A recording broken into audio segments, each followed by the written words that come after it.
Hello friends, சின்ன மருமகள் serial இனி வர எபிசோட்ஸ்க்கு ப்ரோமோ தான் அந்த வீடியோவில் பார்க்க போகிறோம். அடுத்தடுத்த சுவாசங்களை தெரிஞ்சுக்க இந்த வீடியோவை ஸ்கிப் பண்ணாமல் கடைசி வரைக்கும் பாருங்கள்.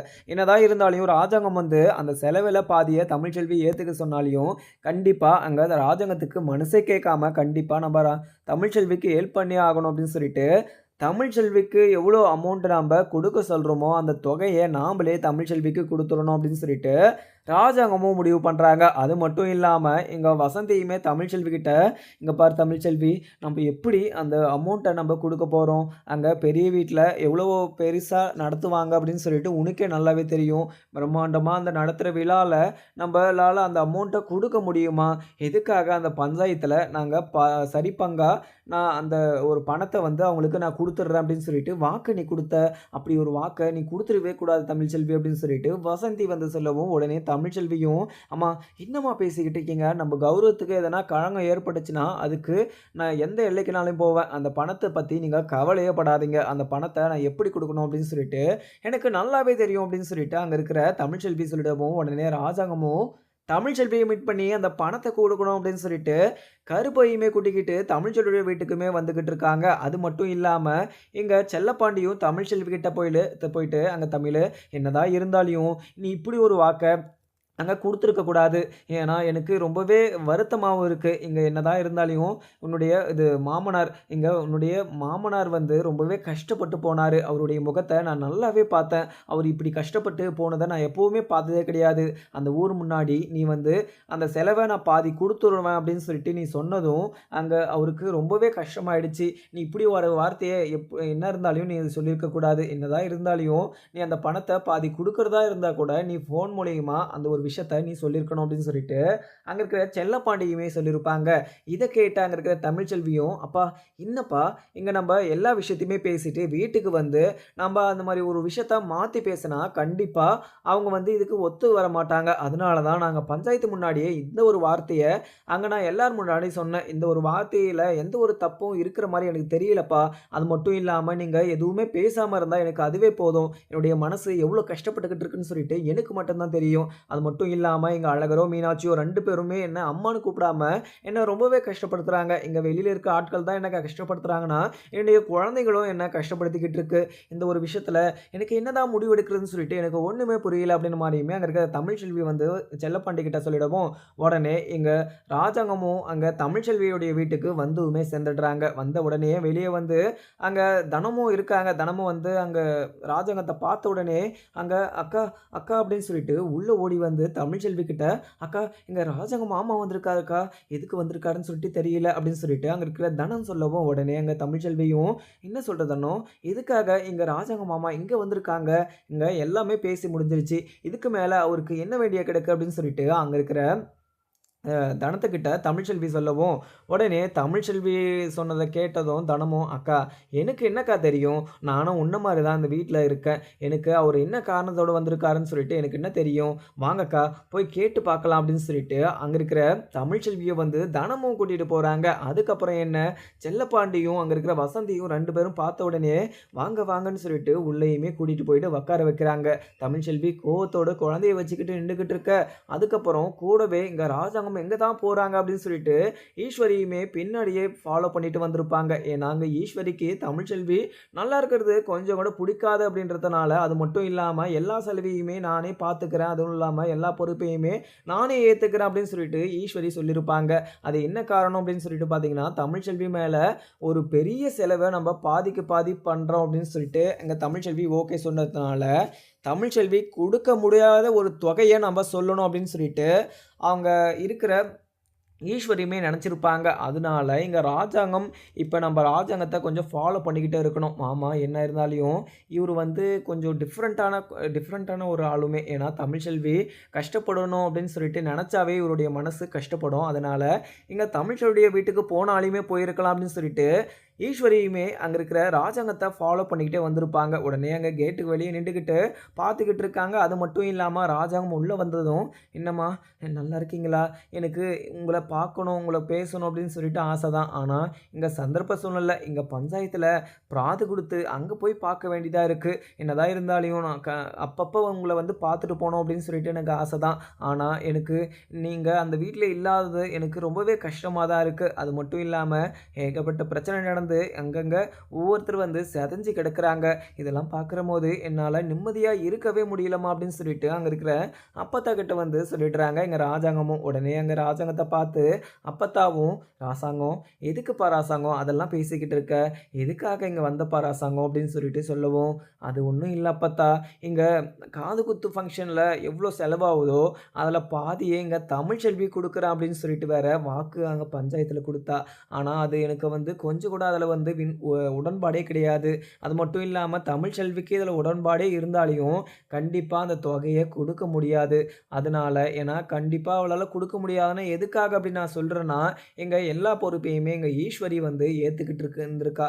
ஏன்னா ஈஸ்வரி வந்து என்னென்னமோ செலவ போட்டு, எங்க தமிழ்ச்செல்வி குடுக்க முடியாத ஒரு தொகைய வந்து ஈஸ்வரி சொன்னான்னா, அங்க தமிழ்ச்செல்வி குடுக்க முடியாம அசிங்கப்பட்டு நிக்கிறத என்னால பார்க்க முடியாது. என்னதான் இருந்தாலும் நான் இப்போ உயிரோட இருக்கேன்னா, அதுக்கு தமிழ்ச்செல்வி மட்டும் தான் காரணம். அதுக்கு நன்றி கடனா நான் கண்டிப்பா அந்த அமௌண்ட்ட வந்து நான் எவ்வளவோ அந்த அமௌண்ட்ட நான் எங்க தமிழ்ச்செல்வி கிட்ட குடுத்துட்டு போலாம் அப்படின்னு சொல்லிட்டு, தனிப்பட்ட ஒரு விருப்பத்தோட தமிழ்ச்செல்விய பார்த்துட்டு போலாம் அப்படின்னு சொல்லிட்டு நான் வந்திருக்கேன். என்னதான் இருந்தாலும் எனக்கு இங்க தமிழ்ச்செல்வி கிட்ட பேசுறதுக்கு எனக்கு ரொம்பவே கஷ்டமாவும் தான் இருக்கு.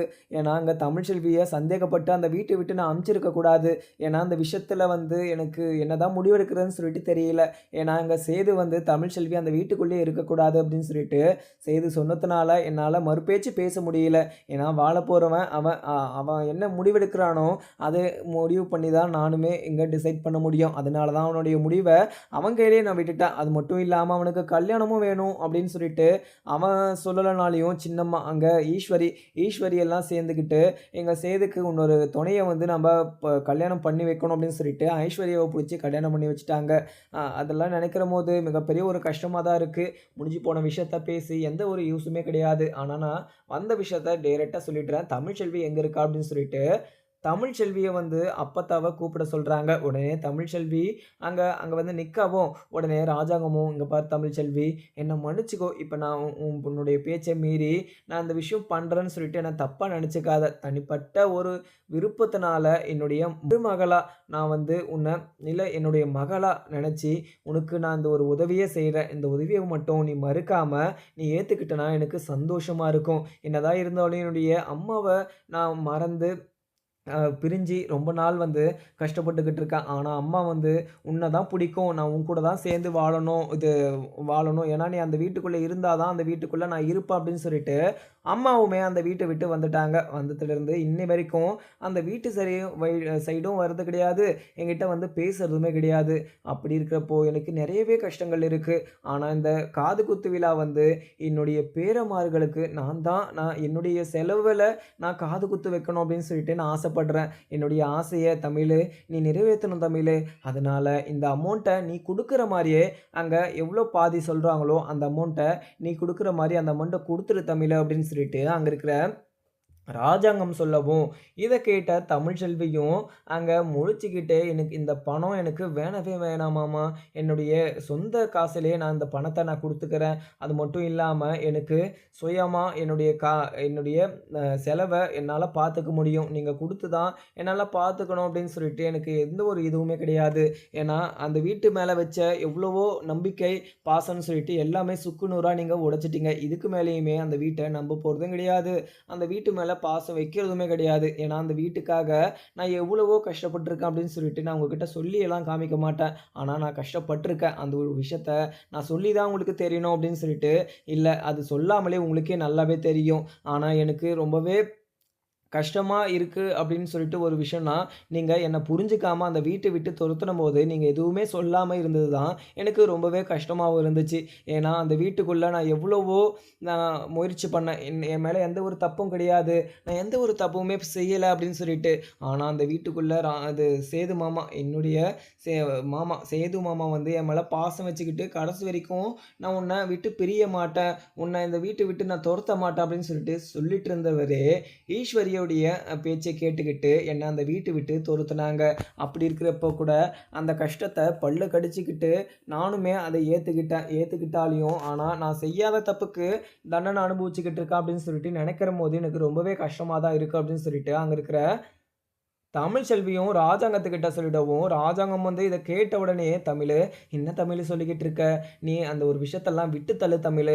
எல்லாமும் நான் பார்த்துக்கிறேன். ஆனா கடைசி வரைக்கும் உன்னுடைய அ அப்பாவா நான் கடைசி வரைக்கும் உன் கூடயே இருப்பேன். என்னதான் இங்க சேது வந்து உன்ன விட்டுட்டு ஐஸ்வர்யாவ கல்யாணம் பண்ணிக்கிட்டாலும், கண்டிப்பா நான் கடைசி வரைக்கும் உன் கூடயே தான் இருப்பேன் தமிழு." அப்படின்னு சொல்லிட்டு அங்க இருக்கிற சேதுவுமே சொல்லிடவும், உடனே அங்க இருக்கிற வசந்தியுமே, "த தமிழு எங்க அவருமே எவ்வளவோ கெஞ்சிக்கிட்டு இருக்காங்க. "சம்மந்தி எதுக்காக இவ்ளோ கெஞ்சி விட்டுக்கிட்டு இருக்க? அவரு மனசிறங்கி இவ்ளோ தூரம் வந்து பேசிக்கிட்டு இருக்காரு. அவருடைய நல்ல மனசுக்காவது நீ அந்த பணத்த வாங்கிக்கோ தமிழு. அவருடைய மரியாதைக்காக வாங்கிக்கோ. அந்த பணத்த நீ வாங்கிக்கலனா கண்டிப்பா அவரு சம்மந்தி வந்து ரொம்பவே கஷ்டப்படுவாரு." அப்படின்னு சொல்லிட்டு அங்க இருக்கிற அது அங்க இருக்கிற இது எல்லாருமே அங்க தமிழ் செல்விகிட்ட சொல்லவும், அங்க வசந்தியும் அதே சமயத்தில சொல்லிடுறாங்க. இத கேட்ட அங்க இருக்கிற தமிழ் செல்வியும், "அம்மா என்னம்மா பேசிட்டு இருக்கீங்க? நம்பளால அந்த பணத்த குடுக்க முடியாதா?" அப்படின்னு சொல்லிட்டு அங்க இருக்கிற தமிழ் செல்வி சொல்லவும், "தமிழு நீ அந்த பணத்த குடுப்ப அப்படின்னு சொல்லிட்டு எனக்கு நல்லாவே தெரியும். ஆனா என்னதான் இருந்தாலியும் இந்த ஒரு காது குத்து விழாவ நான் தான் என்னுடைய செலவுல இங்க சேதுவுடைய காசுலயோ, இல்ல நாங்க வீட்ல இருக்கவங்க யாருடைய காசுலயும் நான் செய்யல. சொந்த ரூ. 1 கூட யாருமே இதில இது போடாம, நானே சொந்த செலவுல என்னுடைய 2 பேரன்மார்களுக்கு பேத்திக்கும், பேரனுக்கும் நான் காது குத்தணும், காது குத்து ஃபங்ஷன் நடத்தணும் அப்படின்னு சொல்லிட்டு ஆசைப்படுறேன். அதனால இந்த பணத்த நீ வாங்கிக்கோ தமிழு. என்னுடைய கடைசி ஆசை. நீ இந்த பணத்த வாங்கிக்கிறன்னா, எனக்கு ரொம்பவே சந்தோஷமாவும் இருக்கும். அது அது அது மட்டும் இல்லாம என்ன நீ அப்பான்னு சொல்லிட்டு ஏத்துக்கின மாரியும் இருக்கும் அப்படின்னு சொல்லிட்டு அங்க இருக்கிற ராஜகமும் சொல்லிடுறாங்க. உடனே தமிழ்ச்செல்வியும் இத கேட்ட உடனே அழுதுகிட்டே, "மாமா, நீங்க எதுக்கு மாமா இப்படி கண் கலங்கி நிக்கிறீங்க? நீங்க கண் கலங்கி நிக்காதீங்க. நீங்க எந்த ஒரு பாவமும் அறியாதவங்க. அது மட்டும் இல்லாம, நீங்க அந்த வீட்ல என்ன பண்ணுவீங்க? நீங்க அந்த வீட்ல எவ்வளவோ அந்த வீட்ல இருக்கவங்க எல்லாருக்குமே எவ்வளவோ நல்லது பண்ணீங்க. ஆனா, அந்த வீட்ல இருக்கவங்க எல்லாருமே, நீங்க நல்லா இருக்கக்கூடாது அப்படின்னு சொல்லிட்டு நெறைய சதிகள் எல்லாம் பண்ணிட்டு இருக்காங்க. அந்த வீட்ட விட்டு நான் தப்பிச்சு வந்துட்டேன். ஆனா, அந்த வீட்டுக்குள்ள நீங்க கொஞ்சம் ஜாக்கிரதையாவே இருங்க. எல்லாருமே உங்க மேல ரொம்பவே கோவமாவும், பகைய வச்சுக்கிட்டு இருக்காங்க. உங்களுடைய இடத்துக்காக அவங்க ஆசைப்பட்டுக்கிட்டு இருக்காங்க. அதனால நீங்க கொஞ்சம் ஜாக்கிரதையாவே இருங்க மாமா அப்படின்னு சொல்லிட்டு, அது மட்டும் இல்லாம நீங்க கஷ்டப்படக்கூடாது அப்படின்றதுனால, இந்த பணத்தையுமே நான் வாங்கிக்கிறேன் அப்படின்னு சொல்லிட்டு, அங்க இருக்கிற தமிழ்ச்செல்வியுமே 5,00,000த்தையுமே அந்த பணத்த வாங்கிக்கிறாங்க. உடனே வாங்குன உடனே அங்க ராஜாங்கமும் சந்தோஷத்தோட, "தமிழ்ச்செல்வி எனக்கு ரொம்பவே சந்தோஷமா இருக்கு. என்னுடைய பேச்ச கேட்டு இந்த பணத்த வாங்குனது எனக்கு மிகப்பெரிய சந்தோஷமா இருக்கு. என்னதான் இருந்தாலும் சேது வந்து உன்ன இந்த அளவுக்கு கஷ்டப்பட்டுருக்க கூடாது. அந்த ஆபத்தான அந்த காட்டுக்குள்ள இருந்து அந்த மாத்து மருந்த கொண்டு வந்து அந்த என்ன காப்பாத்துவதும் இல்லாம, அந்த வீட்ல இருக்கவங்க எல்லாரையுமே காப்பாத்தி, நீ உன்னுடைய உயிர பணய வச்சு இப்படியெல்லாம் பண்ண. ஆனா அந்த வீட்ல இருக்கவங்களுக்கு யாருக்குமே உன் மேல எந்த ஒரு அபிப்பிராயமும் இல்லாம, ஒரு இது கொஞ்சம் கூட பாசம் இல்லாம, இந்த அளவுக்கு உன்ன அசிங்கப்படுத்தி அந்த வீட்ட விட்டு தொரத்துனாங்க. ஆனா, இந்த ஒரு விஷயத்துல யார் தான் இந்த ஒரு தப்பு பண்ணது அப்படின்னு சொல்லிட்டு எனக்கு தெரியல. ஆனா, நீ தான் பண்ண அப்படின்னு சொல்லிட்டு சேது வந்து நெனச்சுக்கிட்டு இருக்கான். ஆனா, இதுல வேற யாரோ தப்பு பண்ணியிருக்காங்க அப்படின்னு சொல்லிட்டு எனக்குமே நல்லாவே தெரியும். ஆனா, யார் பண்ணாங்கன்னு சொல்லிட்டு தெரிஞ்சுச்சுன்னா, கண்டிப்பா நான் அவங்கள சும்மாவே விடமாட்டேன் அப்படின்னு சொல்லிட்டு அங்க இருக்கிற ராஜாங்கமும் தமிழ்ச்செல்வி கிட்ட சொல்லிடவும், இவங்க 2 பேரும் பேசிக்கிட்டு இருக்கிறதெல்லாம் அங்க பக்கத்துல நின்டுகிட்டு கேட்டுக்கிட்டு இருக்காங்க ஈஸ்வரி. ஈஸ்வரி இத கேட்ட உடனே பயங்கர கோவத்திலயும், பயங்கர அதிர்ச்சியிலையும் தான் பார்த்துக்கிட்டு இருக்காங்க. என்னதான் இருந்தாலும் அந்த பஞ்சாயத்துல இவ்வளோ கரெக்ட்டா கட் அண்ட் ரைட்டா பேசின இவரு மாமா, இங்க வந்து தமிழ்ச்செல்வி கிட்ட பம்பிக்கிட்டு அந்த பணத்த குடுத்து கெஞ்சிக்கிட்டு இருக்காரு. அந்த பணத்த வாங்கிக்கோன்னு சொல்லிட்டு. அவ எவ்வளோ எகத்தாளம் இருந்தா, இவர இந்த அளவுக்கு கீழ இறங்கி வர சொல்லி, கெஞ்சி சொல்லி அந்த பணத்த வாங்கியிருக்கா. இவள நான் சும்மாவே விட மாட்டேன். அது மட்டும் இல்லாம, இங்க ராஜாங்கம் ஒரு மாமா குடுத்த அமௌண்ட்ட விட நம்ப அதிகமா குடுக்கணும். ஏன்னா, இங்க நம்ப அதிகமா குடுத்தா தான் அந்த அமௌண்ட்ட ரெடி பண்றதுக்கு அவங்களுக்கு கஷ்டமா இருக்கும். ஏன்னா, இப்ப மாமா 5,00,000 குடுத்துருக்காரு. நம்ப இப்ப 7,00,000 8,00,000ன்னு சொன்னா கண்டிப்பா அவளால கொடுக்கவே முடியாது. அந்த அமௌண்ட்ட கேட்ட உடனேயே அவ வாய பொளந்துக்கிட்டு இத கேட்பா அப்படின்னு சொல்லிட்டு, அங்க இருக்கிற ஈஸ்வரியுமே மனசுக்குள்ளயே நெனச்சுக்கிறாங்க. அதுக்கப்புறம் என்ன, உடனே எங்க அப்பத்தாவுமே அரசாங்கம் என்னதான் இருந்தாலும், அந்த வீட்ல இருந்து இங்க சேது தமிழ்ச்செல்விய புரிஞ்சுக்காம வீட்ட விட்டு தொரத்தி, இன்னொரு கல்யாணம் பண்ணிக்கிட்டாலியும், ஆனா நீ தமிழ்ச்செல்விய இன்னும் நீ நம்பிக்கிட்டு இருக்க பாத்தியா? அதுதான் எனக்கு ரொம்பவே பெருமையாவும் இருக்கு. என்னதான் இருந்தாலும், உனக்கு நல்லது செஞ்ச தமிழ்ச்செல்விய எப்பவும் எக்காரணத்த கொண்டும் இந்த ஒரு விஷயத்தையும், தமிழையும் நீ மறக்கவும் கூடாது. அவள அந்த நெனப்புலருந்து எடுக்கவும் கூடாது. ஏன்னா, அந்த வீட்ல எல்லாருமே இப்ப சந்தோஷமா இருக்காங்க அப்படின்னு சொல்லிட்டு, காரணமே எங்க தமிழ்ச்செல்வி தான். இப்பயும் அந்த வீட்டுக்குள்ள சந்தோஷம் நிறைஞ்சு இல்ல அப்படின்னா, அதுக்கும் காரணம் எங்க தமிழ்ச்செல்வி தான். எங்க தமிழ்ச்செல்வி அந்த வீட்டுக்குள்ள இருந்திருந்தான்னா, நானும் அந்த வீட்டுக்குள்ள உங்களோடயே சேர்ந்து சந்தோஷமா இருந்திருப்பேன். எனக்கும் ரொம்பவே ஆசையா தான் இருக்கு. உங்க கூட சேர்ந்து சந்தோஷமா சிரிச்சு பேசிக்கிட்டு இருக்கணும் அப்படின்னு சொல்லிட்டு. ஆனா, எங்க காலம் வந்து என்னென்னமோ இங்க விஷயங்களெல்லாம் நடத்துது. ஆனா, அந்த விஷயங்கள நெனச்சு கஷ்டப்படுறதா, இல்ல சந்தோஷப்படுறதான்னு சொல்லிட்டு தெரியாம நாங்க முழிச்சுக்கிட்டு இருக்கோம். அது மட்டும் இல்லாம அந்த வீட்டுக்குள்ள நான் வரணும் அப்டின்னா, கண்டிப்பா அந்த வீட்டுக்குள்ள தமிழ்ச்செல்வி இருந்தா மட்டும் தான் அந்த வீட்டுக்குள்ள வருவேன். அப்படி இல்லையா, கண்டிப்பா அந்த வீட்டுக்குள்ள நான் நுழையவே மாட்டேன் அப்படின்னு சொல்லிட்டு, அங்க இருக்கிற அப்பத்தாவுமே சொல்லிடுவாங்க. "அப்பத்தா, நான் உங்ககிட்ட எவ்ளோ டைம் நான் உங்ககிட்ட நான் கேட்கறது? அந்த வீட்டுக்கு வாங்க அப்பத்தா, உங்கள நான் சந்தோஷமா வச்சு பார்த்துக்கிறேன்" அப்படின்னு சொல்லிட்டு. ஆனா நீங்க என்னுடைய பேச்ச கேட்காம, "எங்க தமிழ்ச்செல்வி தான் முக்கியம்" அப்படின்னு சொல்லிட்டு இங்க வரீங்க. ஆனா தமிழ்ச்செல்விக்காக இங்க வந்ததுக்கு நான் எதுவுமே சொல்லல. ஆனா தமிழ்ச்செல்வி இங்க நீங்க தமிழ்ச்செல்விய வந்து பார்த்துட்டு கூட நீங்க நம்மளுடைய வீட்டுக்கு வரலாம். ஆனா, நீங்க தமிழ்ச்செல்வி கூடயே இருக்கணும் அப்படின்னு சொல்லிட்டு நெனைக்கிறது கொஞ்சம் கூட நியாயமே கிடையாது அப்பத்தா. எங்க சேது வந்து தமிழ்ச்செல்விய டிவோர்ஸ் பண்ணிட்டு, இப்ப ஐஸ்வர்யாவ கல்யாணம் பண்ணிக்கணும் அப்படின்னு சொல்லிட்டு கல்யாணமும் பண்ணிக்கிட்டான். இப்ப இங்க தமிழ்ச்செல்விய அந்த வீட்டுக்குள்ளேயே நான் கூட்டிட்டு போனாலயும், ஒருத்தர் மூஞ்சி ஒருத்தர் வந்து முழிச்சுக்கிட்டு இருந்தாங்கன்னா, அவங்க 2 பேருக்கும் பிரச்சனை தான் ஆகும் அப்படின்னு சொல்லிட்டு தான் இந்த ஒரு விஷயத்த நான் எதுவுமே பண்ணாமலும் இருக்கேன். இல்லன்னா, எங்க தமிழ்ச்செல்விய எப்பவோ அந்த வீட்டுக்குள்ள நான் கூட்டிட்டு போயிருப்பேன் அப்படின்னு சொல்லிட்டு, அங்க இருக்கிற ராஜாங்கமும் சொல்லிட்டாங்க. ராஜாங்கம், "உன்னுடைய மனசு எனக்கு நல்லாவே புரியும். உன்னுடைய மனசு எனக்கு நல்லாவே தெரியும். ஆனா, அங்க இருக்கிற ஈஸ்வரியும், சித்ரா, இங்க சாமுத்திரி, தாமரைன்னு சொல்லிட்டு இங்க தமிழ்ச்செல்விய புடிக்காம அவங்க என்னென்னமோ விஷயங்கள் எல்லாம் பண்ணியிருக்காங்க. ஆனா, இங்க ஈஸ்வரியும், சித்ரா மேலயும் எனக்கு ரொம்பவே சந்தேகமாவும் இருக்கு. எங்க தமிழ்ச்செல்வி மேல இவ்ளோ பெரிய பழிய தூக்கி போட்டது அவங்க 2 பேரா தான் இருப்பாங்களோ அப்படின்னு சொல்லிட்டு எனக்கு ரொம்பவே சந்தேகமா இருக்கு ராசாங்கம் அப்படின்னு சொல்லிட்டு ராஜாங்கத்த தனியா கூட்டிட்டு போய் பேசிக்கிட்டு இருக்கவும், உடனே ராஜாங்கமும், "அப்பத்தா, எனக்குமே தமிழ்ச்செல்வி இவ்ளோ பெரிய காரியத்த பண்ணியிருக்க மாட்டா. எனக்கு இவ்ளோ பெரிய அசிங்கம் வர விஷயத்த எப்பவுமே அவ பண்ணியிருக்க மாட்டான்னு சொல்லிட்டு எனக்கு நல்லாவே தெரியும். தெரிஞ்சிருந்தாலும் என்னால என்ன பண்ண முடியும் அப்பத்தா?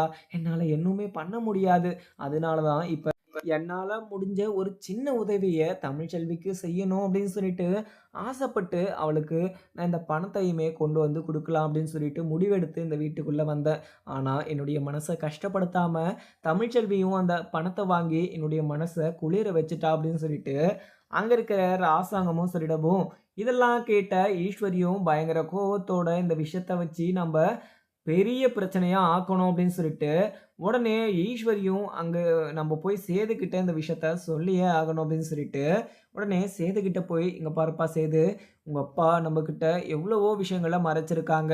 ஆனா இன்னைக்கு போய் தமிழ்செல்விய மீட் பண்ணிட்டு வந்திருக்காரு. அது மட்டும் இல்லாம தமிழ்செல்விக்கு 5 லட்சம் ரூபாய் பணத்தையுமே குடுத்துட்டு வந்திருக்காங்க. இதெல்லாம் உனக்கு தெரியுமாப்பா?" அப்படின்னு சொல்லிட்டு ஈஸ்வரி வந்து அங்க சேது கிட்ட சொல்லவும், உடனே சேது இத கேட்ட உடனே, "என்னங்க என்ன சொல்றீங்க சின்னம்மா? எங்க அப்பா எங்க தமிழ்ச்செல்வி கிட்ட போயிருக்காங்களா? தமிழ்ச்செல்வி கிட்ட போயிட்டு பணத்த குடுத்துருக்காங்களா? எனக்கு ரொம்பவே சந்தோஷமா இருக்கு சின்னம்மா. இப்படி ஒரு விஷயத்த எங்க அப்பா பண்ணுவாரான்னு சொல்லிட்டு நான் நெனச்சு கூட பார்க்கல. இப்படி ஒரு விஷயத்த பண்ணது ரொம்பவே நல்லது ஒரு சின்னம்மா. ஏன்னா என்னதான் இருந்தாலும் அவ அந்த பாதி பணத்த குடுக்குறேன் அப்படின்னு சொல்லிட்டு சொன்னாலியும், அவங்க எவ்வளோ கஷ்டப்பட்டுக்கிட்டு இருக்காங்க. அது மட்டும் இல்லாம அவ கஷ்டப்பட்டு டாக்டருக்கு படிச்சுக்கிட்டு இருக்கா. ஃப்ரீயா இந்த ஊர் மக்களுக்கு அவ பிரசவம் இல்ல எல்லாமே ஃப்ரீயா பார்க்கணும். எங்க மெடிசின் சம்மந்தப்பட்டது எதுவுமே விலையில்லா எல்லாமே ஊதியமா இருக்கணும் அப்படின்னு சொல்லிட்டு ஆசைப்பட்டு, டாக்டருக்குமே அவ படிச்சுக்கிட்டு இருக்கா. அவளுடைய நல்ல மனசுக்காக எல்லாமே நல்லதா தான் நடக்கணும். அது மட்டும் இல்லாம, எங்க அப்பா என்ன கேட்காம செஞ்ச விஷயம் வந்து ரொம்பவே நல்ல ஒரு விஷயமா இருக்கு. சின்னம்மா எப்படியோ இந்த விஷயத்த என்கிட்ட வந்து சொன்னீங்க. இந்த விஷயத்த கேட்ட உடனே எனக்கு ரொம்பவே சந்தோஷமா இருக்கு. அது மட்டும் இல்லாம, எங்க அப்பா குடுத்த பணத்த அங்க தமிழ்ச்செல்வி அந்த பணத்த வாங்கிக்கிட்டாளா? அப்படின்னு சொல்லிட்டு கேட்கவும், உடனே தமிழ்ச்செல்வி, உங்க அப்பா குடுத்த உடனே அந்த பணத்த எந்த ஒரு விதமான மாற்றமுமே சொல்லாம, அந்த பணத்த இங்க தமிழ்ச்செல்வி வாங்கிட்டா. என்னதாங்க பஞ்சாயத்து முன்னாடி ரொம்பவே கௌரவத்தோட அந்த பணத்த நான் பாதி குடுத்துடுறேன் அப்படின்னு சொல்லிட்டு தமிழ்ச்செல்வி சொன்னாலியும், ஆனா கடைசியில எங்க ராஜாங்க மாமா அந்த பணத்த அவரே குடுத்து, தமிழ்ச்செல்வி பாதி குடுக்குற மாரி இப்படி கணக்கு பண்றது எதுவுமே நான் சரியில்ல அப்படின்னு சொல்லிட்டு தான் நெனைக்கிறேன். ஏன்னா, எங்க தமிழ்ச்செல்வி என்னதான் இருந்தாலும் நம்ப வீட்டுக்காக, நம்மளுடைய மாமாக்காக, உங்க அப்பாக்காக எவ்வளவோ எதிரா நெறைய விஷயங்கள்லாம் பண்ணியிருக்கா. இப்ப உங்க அப்பா அசிங்கப்பட்டு உங்க அப்பாவுடைய பதவி போனதுக்கு காரணமே அங்க தமிழ்ச்செல்வி தான். அந்த தமிழ்ச்செல்விக்காக இந்த அளவுக்கு உங்க அப்பா வந்து பண்ணுவாரு அப்படின்னு சொல்லிட்டு எனக்கு ரொம்பவே கோவமா இருக்கு. இந்த ஒரு விஷயத்த என்னதான் இருந்தாலும் உங்க அப்பா இப்படி ஒரு விஷயத்த பண்ணியிருக்க கூடாது. எனக்கு ரொம்பவே கஷ்டமா இருக்கு மாப்ள. இல்ல எனக்கு என்ன பண்றதுன்னு சொல்லிட்டு தெரியல. இந்த விஷயத்த நான் உங்ககிட்ட சொல்லணும் அப்படின்னு சொல்லிட்டு ஆசைப்பட்டேன். அந்த விஷயத்த நான் சொல்லிட்டேன் அப்படின்னு சொல்லிட்டு, அங்க இருக்கிற ஈஸ்வரியும், அங்க இருக்கிற சேதுகிட்ட சொல்லிடவும், உடனே மலருமே அந்த தமிழ்ச்செல்விக்கு கால் பண்ணி, "என்ன தமிழ்ச்செல்வி, எங்க ராஜாங்க மாமா ஒரு நல்ல முடிவ எடுத்து, எங்க இந்த காது குத்து ஃபங்ஷன் வந்து 2 பேரும் சேர்ந்து, 2 குடும்பமும் சேர்ந்து ஒத்துமையா, சந்தோஷமா கொண்டாடலாம்." அப்படின்னு சொல்லிட்டு சொன்னத கேட்டு கூட, "நீ இந்த ஒரு விஷயத்துக்காக ஏன் சம்மதிச்சு, அந்த பணத்த நானும் பாதி குடுக்குறேன்." அப்படின்னு சொல்லிட்டு சொன்ன எங்க மாமாக்கு அதெல்லாம் கொஞ்சம் கூட அதுல விருப்பமே கிடையாது. அப்படி இருக்கிறப்போ, மாமாவ அசிங்கப்படுத்தும் விதமா, "நீ எதுக்காக அவங்க பஞ்சாயத்துல இப்படியெல்லாம் ஒரு வார்த்தைய நீ யூஸ் பண்ற தமிழு? எனக்கு இது கொஞ்சம் கூட புடிக்கல தமிழு. நீ முன்ன மாரியெல்லாம் இப்ப கிடையவே கிடையாது. ஏன்னா, இங்க ராஜாங்கம் மாமாவ பார்த்து நீ ரொம்பவே மரியாதை குடுப்ப. அது மட்டும் இல்லாம, அவங்க ஒரு வார்த்தை சொன்னாங்கன்னா, அத நீ தட்டாம கேட்ப. ஆனா, இப்பல்லாம் நீ அதெல்லாம் கேட்கறதே கிடையாது. ஏன் தமிழு இந்த அளவுக்கு நீ மாறிட்ட?" அப்படின்னு சொல்லிட்டு மலர் கேட்கவும், உடனே தமிழ்ச்செல்வியும், "அக்கா என்ன பண்ண சொல்றீங்க அக்கா? எனக்கு 2 குழந்தைங்கக்கா. எனக்கு 2 குழந்தைங்க இருந்தாலும், என்ன அம்மான்னு கூப்பிட மாட்டுது. வேற ஒருத்திய அம்மான்னு கூப்பிட்டு என்ன எவ்வளவோ கஷ்டப்படுத்துது. இப்படியெல்லாம் இருக்கிறபோது எனக்கு ரொம்பவே கஷ்டமா இருக்காதா? இதுக்கெல்லாம் காரணமே நான் தான் மலரு. என்னதான் இருந்தாலும் நான் அந்த குழந்தைய குடுத்துருக்க கூடாது. இந்த ஒரு குழந்தைய குடுத்ததுனால தான் இவ்ளோ பெரிய பிரச்சனைலாம் நடந்துச்சு. அதனால தான் என்னால தாங்கிக்க முடியாம அந்த ஒரு கோவத்துல இந்த ஒரு விஷயத்துல எனக்கு சம்மதம் இல்ல அப்படின்னு சொல்லிட்டு நான் சொன்னேனே. எனக்கு இந்த விஷயத்துல மனப்பூர்வ சம்மதம். ஆனா சம்மதம் இருந்தாலியும் மனசுக்குள்ள தான் இருக்கே தவிர, வாயில எனக்கு சம்மதம் சொல்ல வரவே மாட்டுது. அது மட்டும் இல்லாம, இதுல கூட நான் கொஞ்சம் கோவத்தையும், எங்க பயங்கர உள்ள இருக்கிற வலியையும் மறைச்சு வச்சுக்கிட்டு தான் அந்த விஷயத்துக்கு கூட நான் சம்மதிச்சேனே தவிர, மத்தபடி நான் மனசோட மனம் விரும்பி இந்த ஒரு விஷயத்துக்கு நான் சம்மதிக்கல. அது மட்டும் இல்லாம, ராஜாங்கம் மாமாவுடைய சந்தோஷம் இழந்துறக்கூடாது. அவங்களுடைய முகத்துல நான் கவலைய பாத்துறக்கூடாது அப்படின்ற ஒரே நோக்கத்துல தான் நான் இப்படி ஒரு விஷயத்த நான் பண்ணனே தவிர, மத்தபடி எனக்கு புடிச்சோ, இல்ல எதனா ஒண்ணு பண்ணியோ எனக்கு எனக்கு எனக்கு என்ன சொல்றதுன்னு சொல்லிட்டு தெரியல மலரு. ஏன்னா எனக்கு அந்த அளவுக்கு கஷ்டமா இருக்கு.